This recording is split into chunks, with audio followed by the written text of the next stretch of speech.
तेरे नाम से जी लूं, तेरे नाम से मर जाऊं,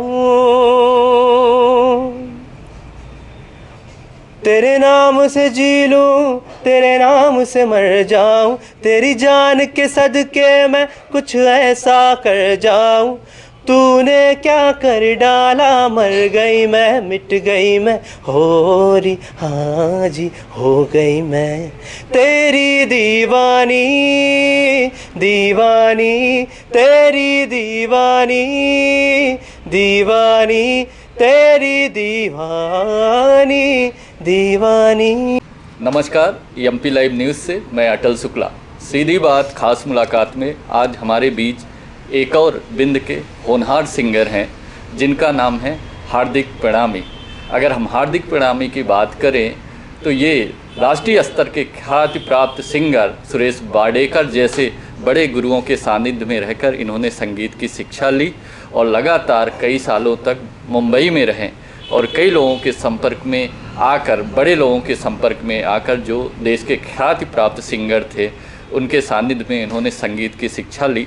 वर्तमान में ये रीवा में है, ये मूलतः रीवा से हैं। रीवा में भी ये राजकुमार तिवारी जो लगातार कई वर्षों से संगीत की शिक्षा दे रहे हैं, उनके सानिध्य में इन्होंने संगीत की शिक्षा ली। शुरुआत उनकी राजकुमार तिवारी जी के सानिध्य से हुई। तो आइए सबसे पहले अपने news channel MP live news में हम स्वागत करते हैं हार्दिक जी का। सर बहुत बहुत नमस्कार।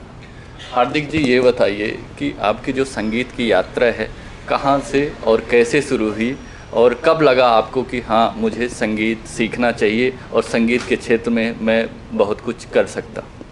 संगीत का माहौल दरअसल बचपन से ही घर में था, क्योंकि मेरी जो माताजी हैं वो भी पीएचडी हैं म्यूज़िक से ही, और जो मेरे पिताजी हैं वो भी गाने बजाने का काफ़ी शौक़ रखते हैं। तो ये आप समझ सकते हैं कि ख़ानदानी ही समझिए इसे कि सभी को शौक़ है म्यूज़िक का, तो मेरा इसमें आना लाजमी था। और काफ़ी छोटी उम्र से मुझे जहाँ तक याद है कि मैं शायद फर्स्ट सेकंड में होऊंगा तब से मैंने म्यूज़िक सीखना चालू कर दिया था। और मेरी पहली गुरु तो मेरी माँ है, और फिर उसके बाद मैंने पंडित राजकुमार तिवारी जी से सीखा, और बहुत सारे और भी अच्छे अच्छे गुरुओं का मुझे सानिध्य मिला, जैसे उस्ताद याकूब खान जी हैं, उनसे भी मैंने बहुत कुछ सीखा। और फिर जब मैं इसमें आगे बढ़ता गया तो एक पॉइंट के बाद ऐसा लगा कि नहीं, इसमें कुछ किया जा सकता है। और जितने में जो भी मेरे गुरु थे उन सब ने भी ये हौसला दिया मुझे कि तुम कुछ कर सकते हो और इसमें आगे बढ़ सकते हो, तो इसमें आगे जाओ। तो ऐसा ही विचार बना के मैंने सुरेश जी के यहाँ अप्लाई किया, सुरेश वाडेकर जी के यहाँ, और वहाँ पे मैंने जाके ऑडिशन दिया। सुरेश जी को भी मेरा गाना बहुत पसंद आया, और फिर मैंने उनके अंडर 3 साल उनसे सीखा। और इस दौरान मैंने पंडित मुरली मनोहर शुक्ला जी से भी तालीम ली मुंबई में, और बस ये सफ़र ऐसे ही चल रहा है। और फिर मैं वापस अभी रीवा आया। रीवा में भी मेरा बैंड है, आर्या बैंड के नाम से, बहुत सारे लोग जानते भी हैं, और जिनको नहीं भी पता है तो मुझे लगता है आज आपके इस चैनल के माध्यम से पता चल जाएगा कि हमारे विंध्य का कहा जा सकता है कि एक लौता प्रॉपर रॉक बैंड है, बैंड आर्या, जो कि फ्यूजन पे काम करता है, इंडियन फ्यूजन म्यूज़िक पे काम करता है, कोई कन्फ्यूजन में काम नहीं करता। इसका मतलब कि हम इंडियन क्लासिकल भी गाते हैं और वेस्टर्न भी प्रॉपर गाते हैं। ये अपने क्षेत्र का मुझे ऐसा लगता है कि एक लौता ऐसा बैंड होगा जो इतनी आपको वैरायटीज़ एक ही साथ देता है। और हमारी टीम में काफ़ी सारे अच्छे अच्छे म्यूज़िशंस हैं, वो भी ऐसे म्यूज़िशंस हैं जो कहीं ना कहीं वो बाहर रहे हैं लेकिन बिलोंग रीवा से करते हैं, और फिर वो रीवा में आके ही हम सब लोग एक साथ परफॉर्म कर रहे हैं। तो बहुत अच्छा लगता है और बहुत अच्छा है कि हम लोग सब ऐसे मिले हैं और काम कर रहे हैं। अभी आपने जैसे बताया कि आपका एक आर्या बैंड भी है जो फ्यूजन पे काम करता है, कन्फ्यूजन पे नहीं। मैंने आपका इशारा समझ लिया है कि आप क्या कहना चाहते हैं। लेकिन अगर आपके संगीत की बात करें, आपने जैसे बताया कि आपकी जो पहली गुरु आपकी माँ रहीं और आपको घर में ही संगीत का माहौल मिला, क्योंकि आपके पिताजी भी संगीत में कुछ अच्छा कर रहे थे और माँ भी अच्छा कर रही थी, उन्हीं से आपको प्रेरणा मिली और आपने यहाँ से लेके घर से लेकर मुंबई तक का सफ़र तय किया। अभी तक आपको ऐसी कोई बड़ी उपलब्धि मिली हो जिसमें आपको लगा हो कि हाँ, मेरी जो यात्रा है, इतनी लंबी यात्रा रही है संगीत की, और जो मैंने मेहनत की तो वो कहीं ना कहीं साकार होती दिख रही है अब, ऐसा फील हुआ? ऐसा कोई मोमेंट, पल आपके जी, एक संगीतकार के जीवन में सबसे अच्छा पल वो होता है जब उसका गला उसको खुद बताए कि अब आप सही हो। तो यही सबसे अच्छी बात थी कि मुझे एक पॉइंट पे से समझ में आने लगा, खुद को समझ में आने लगा कि हाँ, अब गले में वो बात आ रही है कि कुछ किया जा सकता है। और धीमे धीमे संगीत उम्र के साथ भी जैसे जैसे आप बड़े होते जाते हैं तो आपको कुछ ना कुछ धीमे धीमे समझ में आने लगता है। तो फिर मैंने कंपोजिंग भी स्टार्ट करी, डायरेक्शन भी थोड़ा थोड़ा स्टार्ट किया, अरेंजमेंट चालू किया। तो आज हम लोग बघेली में, स्पेशली बघेली में काफ़ी काम कर रहे हैं। हमारे प्रकाश त्रिपाठी जी हैं जिनके साथ मैं बघेली पे काफ़ी प्रोजेक्ट्स कर रहा हूँ, अलग अलग तरीके के काफ़ी सारे प्रोजेक्ट्स कर रहे हैं। अभी रीवा में चित्रांगल इंटरनेशनल फिल्म फेस्टिवल हुआ था, तो उसमें भी हमने 3 गाने अपने लॉन्च किए थे, और वो तीनों गाने मुझे ऐसा पता चला कि सभी को काफ़ी पसंद आए थे। तो मेरे हिसाब से मेरी उपलब्धि ये काफ़ी है कि मैं जो कहना चाह रहा हूँ वो लोगों को समझ में आ रही है। क्योंकि अब मैं ये चाहता हूँ कि हमारे यहाँ का जो म्यूज़िक है, जो स्पेशली जो बघेली है म्यूज़िक, क्योंकि हर जगह का म्यूज़िक सामने आ रहा है, चाहे हम बुंदेलखंड कहें, आसामी कहें, गुजराती कहें, सब कुछ जानते हैं। लेकिन जो हमारे यहाँ का जो बघेलखंड का म्यूज़िक है वो पीछे थोड़ा समझ में आ रहा है। तो ये कोशिश कर रहे हैं कि अब उसको भी उतना ही लाइमलाइट में लाया जाए और उनको भी उसी तरीके से प्रस्तुत किया जाए जैसे बाकी सारे लोकगीतों को प्रस्तुत किया जाता है, ताकि हमारी भी एक अच्छी और अलग पहचान बन पाए। बहुत बड़ी बात आपने कही और बहुत अच्छी सोच है कि अपने फोक को ऊपर कैसे ले जाया जाए, और फोक के लिए आप कुछ करना चाहते हैं, यहाँ के लोक संगीत के लिए करना चाहते हैं। और आपने बताया जैसे कि अगर हम अन्य जगहों का लोक संगीत देखें, लोकगीत देखें, तो उसका एक लेबल है, लेकिन जो बिंद का फोक है, लोक संगीत है, लोकगीत है, अभी उस स्तर का नहीं है जिस स्तर का होना चाहिए। तो उस दिशा में आप काम करना चाहते हैं, ये बड़ी बात है। और कई लोग काम कर भी रहे हैं, शायद उस स्तर तक अभी सफल नहीं हो पा रहे हैं, या शायद भविष्य में हो जाएं। और आप जैसे लोग करेंगे तो निश्चित ही एक दिन हमारे यहाँ का भी फोक एक लेवल में जाएगा और लोग यहाँ की भी मिसाल पेश करेंगे। एक महत्वपूर्ण प्रश्न ये है आपसे कि हर व्यक्ति का सपना होता है, अगर वो रीवा का है, सीधी का है, यहाँ आसपास के छोटे शहरों का कोई भी व्यक्ति है, सिंगर है, उसका एक ही लक्ष्य होता है कि हम मुंबई जाएं और मुंबई में बॉलीवुड में काम करें, वहाँ अवसर मिले। और हर व्यक्ति का एक सपना होता है कि वो उस लेवल तक पहुँचना चाहता है। आप यहाँ से मुंबई की यात्रा आपकी बहुत पहले हो गई और बड़े सिंगरों के सानिध्य में आपने काम किया, तो आपको एक पल के लिए नहीं लगा कि हम यहीं रह जाएं? हर व्यक्ति वहाँ जाना चाहते हैं, आप वहाँ से लौट के और यहाँ के लिए करना चाहते हैं। हम थोड़ा सा हमारे दर्शक जानना चाहते हैं कि ऐसा क्यों? देखिए, दरअसल क्या है कि जो सब चाहते हैं अगर वही चाहा जाएगा तो कुछ खास मुकम्मल किया नहीं जा सकता। तो मैं ऐसा चाहता हूँ कि वहाँ से लौट के, मैं अभी भी बहुत सारे लोगों को बोलता हूँ कि वहाँ से लौट के यहाँ आओ और यहाँ कुछ बेहतर करके दिखाओ, क्योंकि इस जगह को बहुत ज़रूरत है अच्छे लोगों की। क्योंकि वहाँ तो ऑलरेडी बहुत अच्छे अच्छे लोग हैं, लेकिन यहाँ पे थोड़ी सी कमी है, ऐसा समझ में आता है। तो उस कमी को पूरा करना चाहिए और जो भी लोग आ सकते हैं उनको आगे आना चाहिए और इस कमी को पूरा करें वो लोग। और जहाँ तक म्यूज़िक की बात है तो मैं ऐसा समझता हूँ कि कलाकार जहाँ भी होगा, वो वन में भी होगा यदि वो कलाकार है मन से, तो वो कलाकार ही होगा, चाहे वो बम्बई में हो चाहे वो रीवा में हो। तो आप कहीं भी हैं, यदि आप संगीत से जुड़े हुए हैं या आप किसी भी कैसे भी कलाकार हैं आप, तो आप अगर अपनी कला से सच्चा प्रेम करते हैं तो आप जहाँ भी होंगे उसमें खुश होंगे। मेन बात ये है। सही कह रहे हैं आप। अगर हम बिंद की बात करें तो बिंद में रत्नों की भरमार है, चाहे किसी भी क्षेत्र में बात करें या किसी विधा में, यहाँ पे हर विधा में ऐसे ऐसे लोग पैदा हुए हैं जिन्होंने एक बड़ा नाम किया है। तो अगर बिंद का पहले से ही इतने बड़े बड़े लोग जो स्थापित हो गए हैं, जिनका नाम है, जिनको लोग पूछते हैं, तो क्या लगता है कि अभी भी असीम संभावनाएं हैं? जी, संभावनाएं तो बहुत ज़्यादा हैं, लेकिन ये पहल हमें खुद करनी पड़ेगी कि जब भी हम कोई बड़ा कार्यक्रम करते हैं तो हमें अपने यहाँ के लोगों को पहले उसमें अवसर देना पड़ेगा।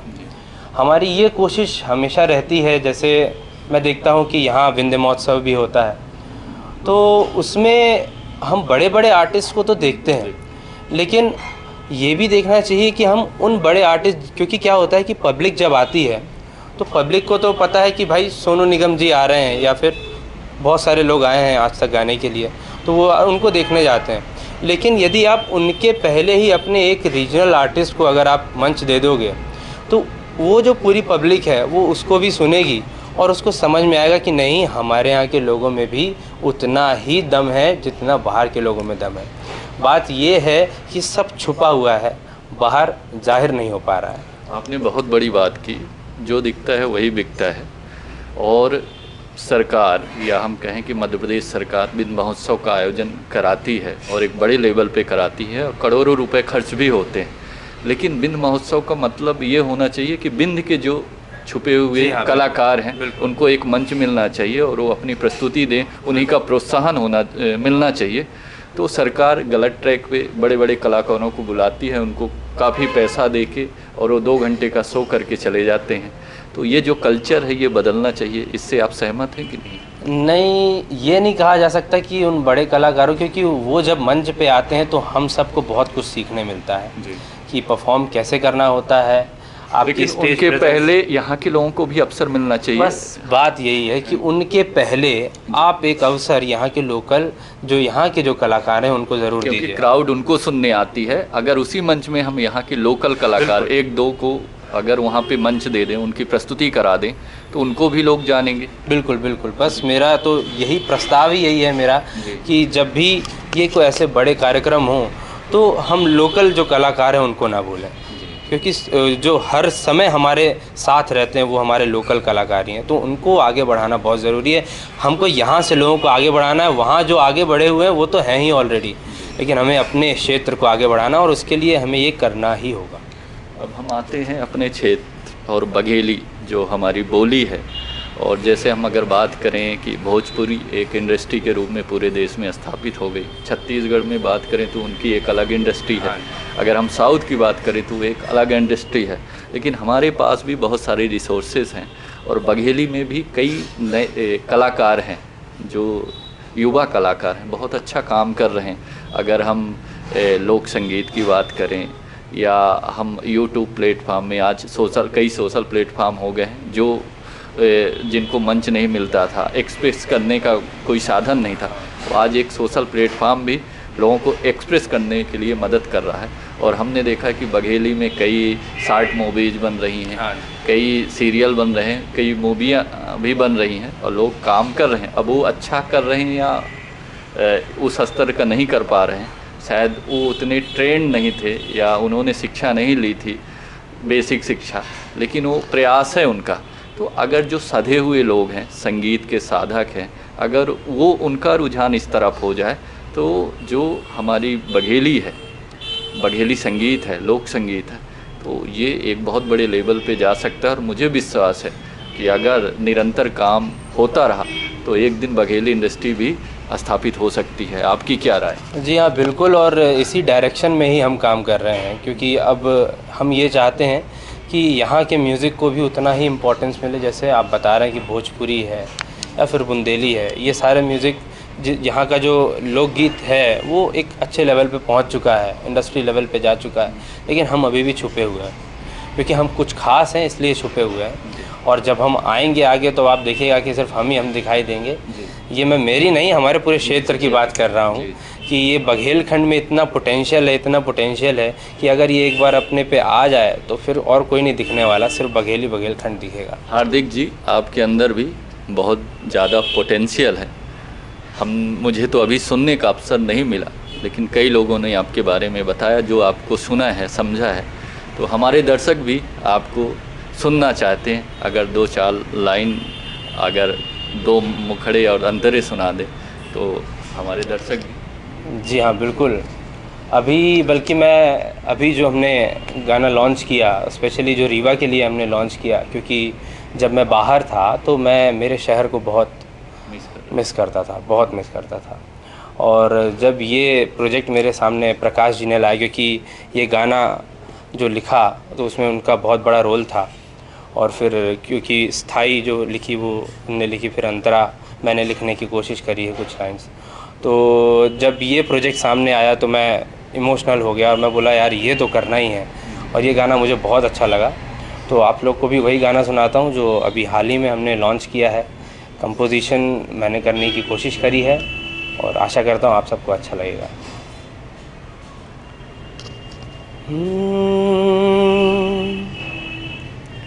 ठंडी हवाओं, मौसम घटाओ, खुशबू वो घर की मुझ तक ले आओ। ठंडी हवाओं, मौसम घटाओ, खुशबू वो घर की मुझ तक ले आओ। आँखें तरसती हैं जिन वादियों को, हमने है खो दिया जिन आज़ादियों को। गाँव खिला दो कोई खबरिया, कारी बदरिया ले चल रीवा नगरिया। कारी बदरिया ले चल रीवा नगरिया। बहुत बढ़िया, कितना खूब आपने गाया। एक ऐसा गाना जो हमेशा आप गुनगुनाते हो और आपको आपका पसंदीदा गाना हो, और आज से नहीं बचपन से गाते हो, आपका अच्छा। कोई फेवरेट सॉन्ग? हाँ जी हाँ, ऐसे बचपन से गाने वाले तो बड़े सारे गाने हैं मेरे। एक जो बहुत ही ज़्यादा पसंद है मुझे, वो कोशिश करता हूँ सुनाने की। प्रीत की लत मोहे ऐसी लागी, हो गई मैं मतवारी। बल बल जाऊं अपने पिया को, रे मैं जाऊं वारी वारी। मोहे सुध बुधरा रही तन मन की, ये तो जाने दुनिया सारी। बेबस और लाचार फिरूं मैं, हारी मैं दिल हारी, हारी मैं दिल हारी। तेरे नाम से जी लूं, तेरे नाम से मर जाऊं। तेरे नाम से जी लूं, तेरे नाम से मर जाऊं। तेरी जान के सदके मैं कुछ ऐसा कर जाऊं। तूने क्या कर डाला, मर गई मैं, मिट गई मैं, हो रही हाँ जी हो गई मैं। तेरी दीवानी दीवानी, तेरी दीवानी दीवानी, तेरी दीवानी दीवानी। क्या बात है, बहुत खूब गाया आपने। जितना आपके बारे में सुना था उससे कई गुना पाया। बहुत आज आपका जन्मदिन है, तो हमारे चैनल और हमारी पूरी टीम की तरफ से आपको जन्मदिन की हार्दिक शुभकामनाएं। बहुत बहुत बहुत बहुत धन्यवाद, और बहुत बहुत धन्यवाद हमारे सभी व्यूअर्स का कि जो आप सब हमको देख रहे हैं। और मैं चाहूँगा कि आप ऐसे ही ये कार्य ज़रूर करते रहें, ताकि यहाँ की जो भी प्रतिभा है उनको ऊपर लाने का काम ऐसे ही हो सकता है। हमारा चैनल लगातार ऐसी प्रतिभाओं को ढूंढ ढूंढ के उनका साक्षात्कार कर रहा है और उनका प्रमोशन कर रहा है कि जो छुपी हुई प्रतिभाएं हैं हमारे बिंद की, रीवा की बात नहीं करते, हम पूरे बिंद की बात करते हैं, और उनको प्रमोट करना, उनको सामने लाना, लोगों से रूबरू कराना। तो लगातार उस कड़ी में आज आपसे मुलाकात हुई। संगीत की, हमारे बिंद की जो नई पौध तैयार हो रही है, उनको सही गाइडेंस अगर बात करें, हर व्यक्ति को एक अच्छा गुरु नहीं मिल पाता। संयोग से ही बहुत कम ही ऐसे लोग होते हैं जो अच्छे गुरुओं के सानिध्य में संगीत की शिक्षा ले पाते हैं। सबको ये अवसर नहीं मुकम्मल होता।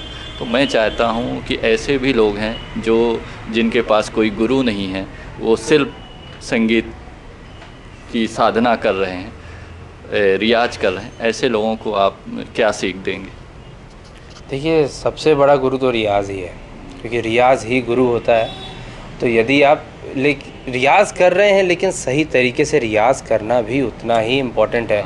यदि आपने गलत तरीके से रियाज़ अपनी आदत में डाल लिया तो आपको उसको वापस सही करने में बहुत वक्त लग जाएगा। तो इसलिए अच्छे गुरु का सानिध्य तो बहुत ज़रूरी है। अगर आपके पास अच्छे गुरु नहीं होंगे जो आपको सही गाइडेंस नहीं दे पाएंगे तो बहुत दिक्कत होगी।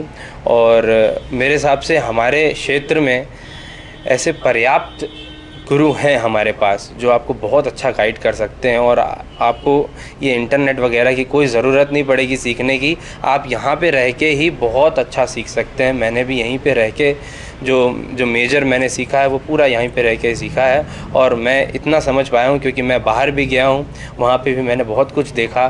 तो उससे ये समझ में आया कि जो हमें रीवा में सिखाया गया वो बहुत ही उम्दा था, और वहाँ पे भी इस चीज़ की प्रशंसा हुई कि जो मैंने सीखा वो अच्छा था। तो इसलिए ऐसी कोई भी बात नहीं है कि वहाँ सोना चांदी है और यहाँ कुछ गरीबी है। यहाँ भी वही कुछ है जो वहाँ पे है। ये बस हमारी कोशिश पे डिपेंड करता है कि हम कोशिश कैसे कर रहे हैं। तो बहुत बड़ी सीख आपने दी। जो संगीत की नई पौध तैयार हो रही है, शायद वो आपसे कुछ सीखे, और सीखेगी तो हमारे बिंद का कुछ स्तर जो है संगीत का वो ऊंचा होगा। हमारी बात अभी संगीत के एक बड़े साधक हैं जो संगीत की लगातार कई वर्षों से साधना कर रहे हैं। और शुरुआत में हमने बताया कि इनकी जो संगीत की यात्रा है रीवा से शुरू हुई है और मुंबई में ख़त्म हुई है। ये राजकुमार तिवारी जी जैसे गुरुओं के सानिध्य में संगीत की शुरुआत की। हालांकि वो अपनी माँ को प्रथम गुरु मानते हैं, क्योंकि माँ से ही उन्होंने सीखा है और उनको घर में ही संगीत का माहौल मिला और घर ही से प्रेरणा मिली। फिर उन्होंने संगीत की यात्रा शुरू की और अच्छे अच्छे साधकों के सानिध्य में उन्होंने संगीत की अच्छी तालीम ली। और आज मैं भी बड़े गर्व के साथ कह सकता हूँ कि ये एक अच्छे संगीत के साधक हैं और इनके रोम रोम में संगीत समाया हुआ है। सबसे अच्छी सोच इनकी ये है कि ये बिंद के लिए कुछ करना चाहते हैं, यहाँ के फोक के लिए करना चाहते हैं, यहाँ के लोक संगीत के लिए करना चाहते हैं। कहते हैं कि मैं उसी में तल्लीनता से लगा हुआ हूँ और शायद जो मेरी साधना है लोगों को 4-6 महीने में दिखना शुरू हो जाएगा। हम लोग लगे हुए हैं, इनकी एक अच्छी टीम है, इनका एक आर्या बैंड है जो फ्यूजन क्रिएट करता है, कन्फ्यूजन नहीं।